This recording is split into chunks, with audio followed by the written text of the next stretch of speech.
how to send Solana from Bybit to Phantom wallet. Hey guys, in this video, I am going to show you how you can send Solana from Bybit to Phantom wallet. So make sure to watch this video till the end and let's get started. So the first thing that you want to do is open up the Bybit app on your mobile and make sure it is updated to the latest version available. After that, sign into your account and you will be redirected to this page. Over here, you have to tap on assets.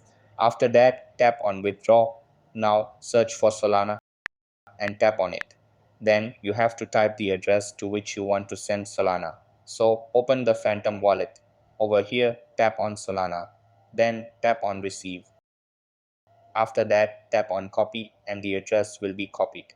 Now open the Bybit app and paste the address here. At last, tap on withdraw. So that's how you can send Solana from Bybit to Phantom wallet. That's all for this video.